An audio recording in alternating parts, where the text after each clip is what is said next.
Hi, my name is Shannon Hopkins, and I am the co-founder and lead cultivator at Rooted Good. I am actually making this video today from London, England, which is where I live, but I'm originally from Texas.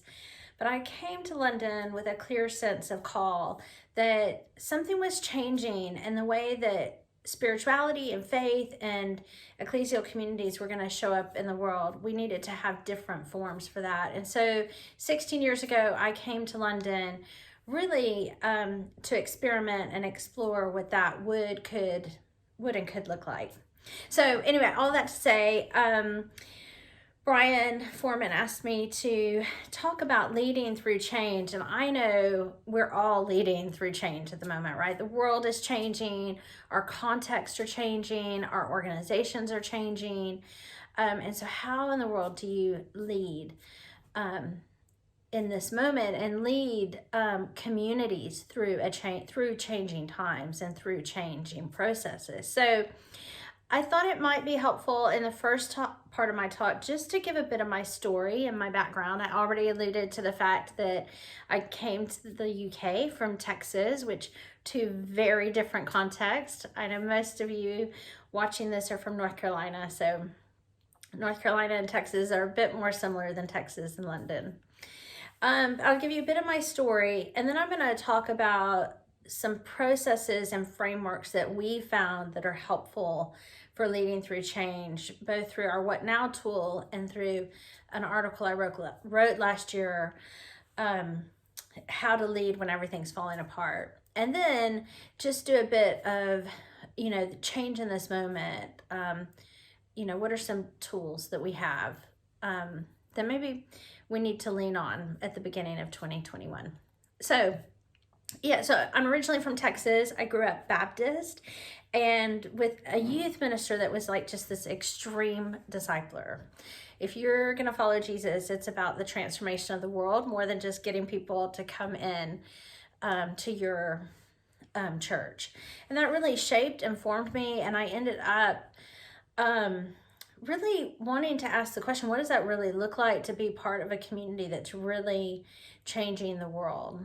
And for me, I ended up in 1998. I started a church in Texas called the Soul Cafe because I realized that most of my friends from university and post-university were totally turned off to church. So it's the beginning of this kind of young adult movement where young adults were being disenfranchised from communities of faith. And so I started this church called the Soul Cafe, which was extraordinarily successful at reaching young adults. But at the end of 3 years, I realized, like most church plants, we started really innovatively. We were doing really unique things, but over time, we just started looking like every other church. And then we started growing, we stopped growing and stopped attracting new people. And so I asked the question in 2001, have we done anything different or did we just paint the walls another color? So I spent the next 3 years in Austin working for the Baptist Convention and driving around the state of Texas, exploring where were people finding community? That was really the question I was asking. And then I try to find the leaders of those communities. So coffee shops and sometimes theater companies and, one hair salon, right? Like where were people finding community? Where was the hub of activity where people were forming close bonds and out of that engaging in the community? And at the end of 2003, I ended up going on a sabbatical traveling across Europe, really asking that question, what does this mean? As people are finding communities in new ways, what does this mean? And I ended up feeling like I needed to get my hands dirty again. I needed to explore and experiment. And that's really what brought me to London. I moved to the UK without knowing a soul. I just packed my bags and moved in 2004.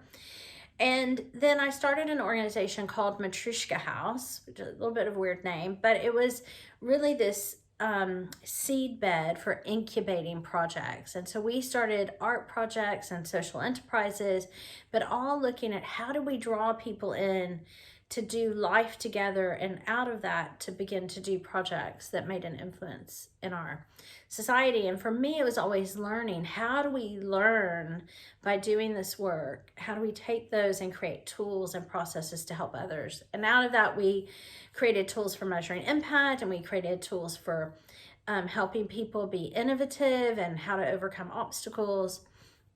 And then, it's just fascinating because I came here not really knowing how things would grow and change, and our work exploded across both the US and the UK.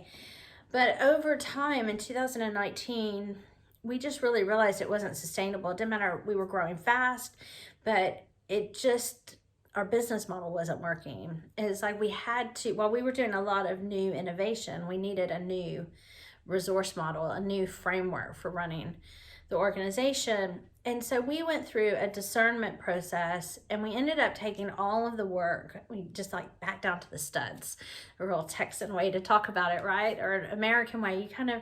You just take it back to the studs, and then to ask, okay, God, what now? And we ended up putting all of the work in 3 different companies, and basically shutting Matryoshka House down and letting it have its life through these 3 new organizations, 2 in the UK and 1 in the US, called Rooted Good. And in some ways that was the hardest work of my life, because you had to say, God, we don't want to just keep doing this because it's what we've been doing for the last decade or more. We don't want to keep doing this just because it's what we know and it's how we do life, but we want to do the work you're calling us into for the next season. And we had to be ready to close or give it away or just completely change. And, we had a lot of things going on. We had a business, we had a missional community, we had a staff. So we had 9 people on staff. And so how in the world do you be bold and risk in that moment and lead through that? And so, but that's the background out of which I come and I talk to you today.